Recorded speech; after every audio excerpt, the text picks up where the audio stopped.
Quando olhamos para a história de José e as suas atitudes, nós podemos detectar sim um sonhador. E talvez você pensa que ser sonhador é um plano de Deus para a sua vida. Mas hoje eu vou te provar ao contrário. Quando nós olhamos para essa história, nós percebemos algo muito comum na vida de um sonhador.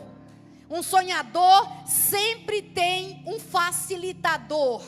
Quem que é o facilitador? É aquele que alimenta os seus sonhos, alimenta suas ilusões, alimenta suas fantasias. Aquele que fica dizendo para você que a vida é muito fácil. E quem que era o facilitador de José? Era Jacó. Jacó era a pessoa que respaldava José nas atitudes que ele tinha. A palavra diz que Jacó deu para José uma túnica colorida. E o símbolo dessa túnica, sabe o que é? Ostentação. José, com aquela túnica colorida, se achava e pensava que era superior a todos em volta. Ele era o cara. E é assim que o sonhador pensa. O sonhador pensa que o mundo gira em torno dele. O sonhador pensa que na vida dele tudo vai ser fácil e vai acontecer. O sonhador pensa que as pessoas estão para servi-lo. E Jacó era esse facilitador. Inclusive, Jacó se comportava como a sua mãe se comportou com ele. Se estudarmos a história de Jacó, ele também teve uma facilitadora na sua vida, que era quem? Rebeca. Rebeca foi uma facilitadora na vida de Jacó, né? Alisava Jacó, apoiava Jacó, ovacionava Jacó. Então Jacó começa a ter sonhos.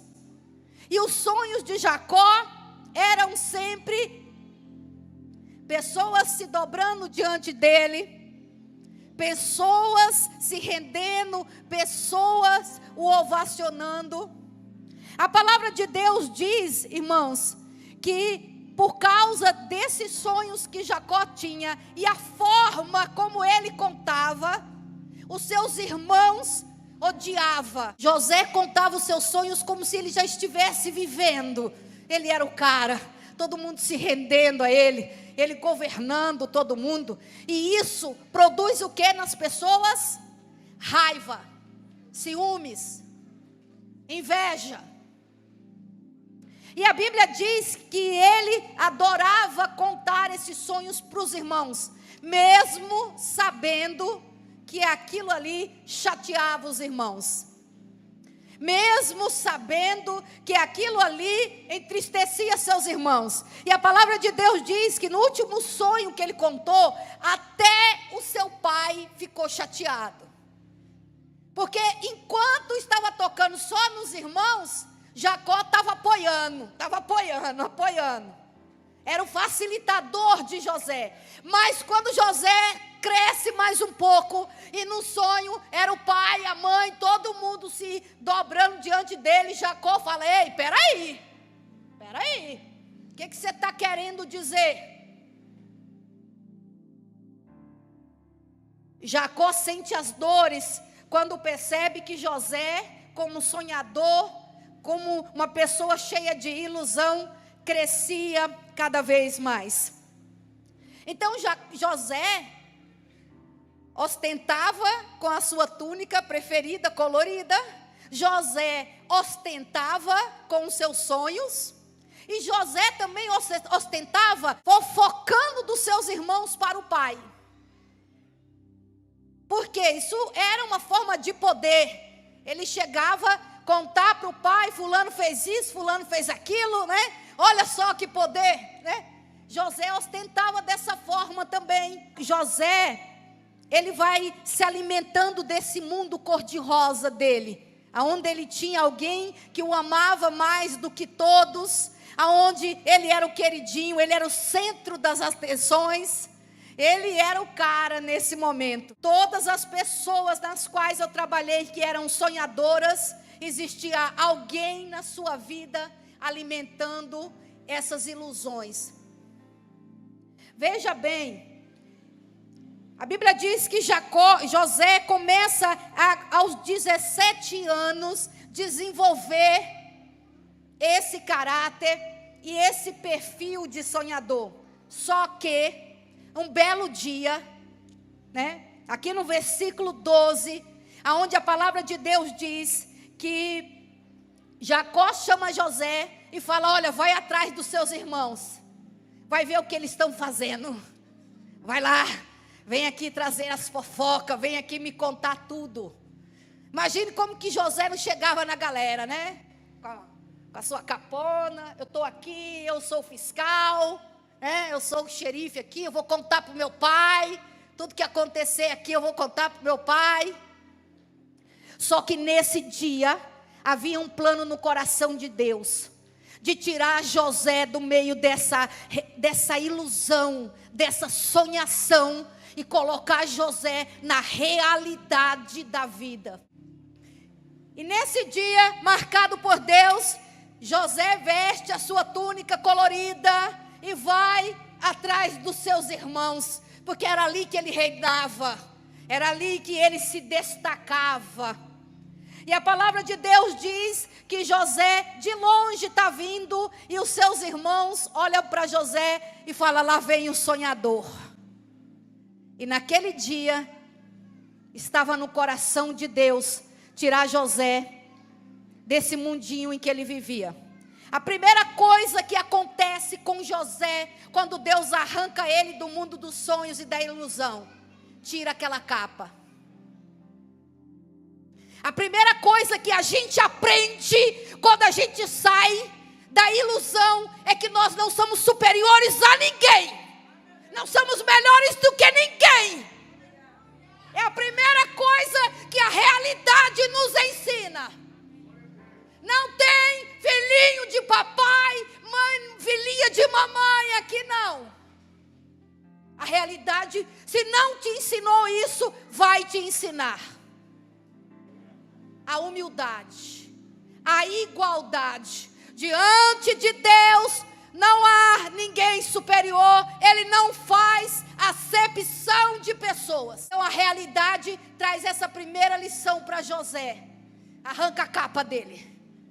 Arranca essa capa aí que o facilitador colocou nele. A segunda coisa que Deus faz: afasta José do seu facilitador. O facilitador te ilude. O facilitador atrapalha a sua vida, alimenta seu ego, faz você pensar que a vida é muito fácil e que tudo na sua mão vai vir só você sonhando. Afasta ele do facilitador. E se você olhar para a história de Jacó, Deus também teve que afastar Jacó da sua facilitadora, que era Rebeca, que estava levando Jacó para uma perda de caráter e de integridade. Você não precisa de facilitador, você precisa de um mentor. A diferença do mentor é que o mentor vai te levar para a realidade da vida, vai mostrar as dificuldades, vai te ensinar a valorizar a disciplina, vai te ensinar a valorizar a fé, o esforço, as outras pessoas ao seu lado.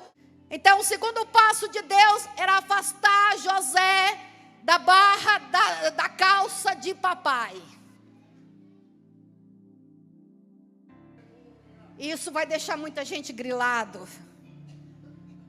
Porque agora não tem mais papai, não tem mais facilitador, não tem mais ninguém para apoiar, né, a sua superioridade. É realidade, nua e crua.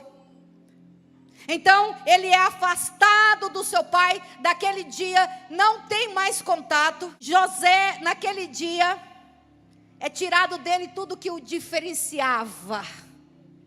E é tirado também o seu facilitador. Eu quero dizer uma coisa. Eu sei que eu estou pregando aqui que tem pessoas que já passou por isso. Já saíram do mundo dos sonhos, da ilusão, da sonhação.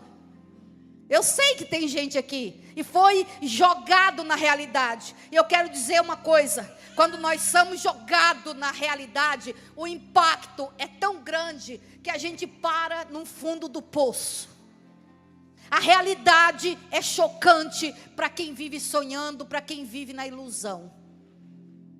A realidade é chocante à primeira vista. Então o choque de José foi grande, porque aquela realidade o pegou de surpresa, mostrando para ele que ele não tinha aquele controle que ele pensava que ele tinha. E aí ele é jogado naquele poço.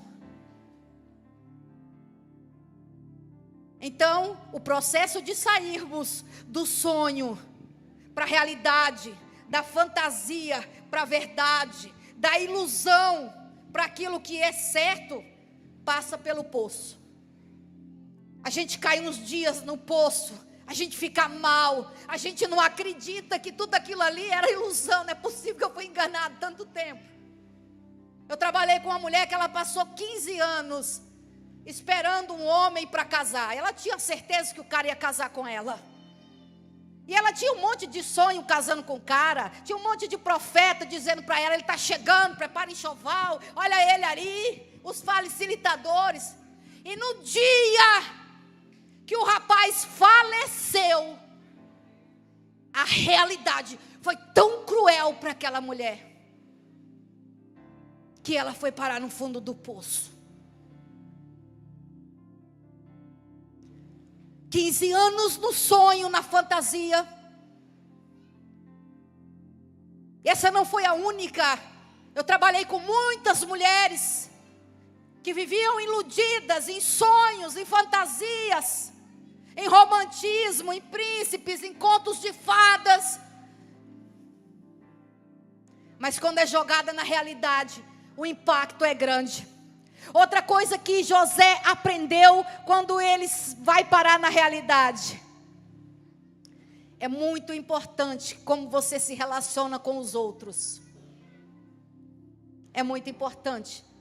Esse é um aprendizado que José vai trazer para a vida, porque daqui em diante você vai ver um outro José. Não um José mais falador, cheio de gogó, conversa fiada, mas você vai ver um José que colabora, que apoia, que coopera, que trabalha, que ajuda, que sente a dor do outro. As pessoas que estão na realidade, elas entendem isso. Eu preciso do outro, eu vivo em comunidade. E aqui nesse momento, quando os seus irmãos pegam ele, jogam naquele poço, quando os seus irmãos pegam ele e vendem para a caravana do Egito, ele consegue entender muito bem que a hostilidade que você manda para lá, também volta para cá. Que na realidade, você vai ter que viver aí, todo mundo junto e misturado. Aqui na realidade de José é muito dura. Por quê? Porque ele fazia questão de chatear os seus irmãos. Porque se eu te conto uma coisa, eu vejo que isso te chateia, que você não gosta, eu não conto de novo. Ele fazia questão de se mostrar superior a eles, de se mostrar amado. Ei, quando você se mostra superior aos outros, você vai começar a criar hostilidade. José aprendeu isso naquele dia. Outra coisa que José aprendeu, que a gente aprende na vida e na realidade: não vão dar muito valor a você. José foi vendido por uma mixaria. Você vai ter que se dar o valor. Não vão dar muito valor em você. Você vai ter que ver o valor que você tem. Não fique esperando os outros te valorizar. A realidade é essa. É você que deve se dar o valor, que deve saber que você foi comprado por um preço altíssimo. É você que deve entender que um Deus vivo derramou sangue pela sua vida e que você tem um valor. Daqui em diante, sai o facilitador de José e entra o mentor. Quando nós começamos a olhar o texto, José, ele sai daquele poço, vai com uma caravana para o Egito, chega lá, ele é vendido a Potifar. E é engraçado que, olha, até aquele momento nada era falado do Senhor. Mas aqui na casa de Potifar, na realidade, a palavra do Senhor diz: e o Senhor era com José.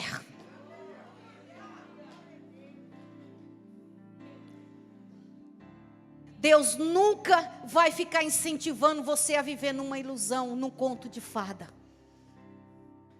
A partir desse momento, o Senhor era com José, na realidade. E aí entra o supermentor de José, não para ovacionar, facilitar, mas para ensinar, para traçar um caráter forjado, para produzir em José sabedoria, para produzir em José uma atitude correta diante da vida. Para de pensar que Deus é o teu facilitador. Deus não é Jacó. Para de pensar que vindo na igreja você vai ter facilidades, porque você é crente e os outros não são. Ei, Deus não é Jacó. Deus não vai colocar capinha colorida em você. Ele vai forjar o seu caráter. Ele vai te purificar. Ele vai colocar firmeza na tua vida.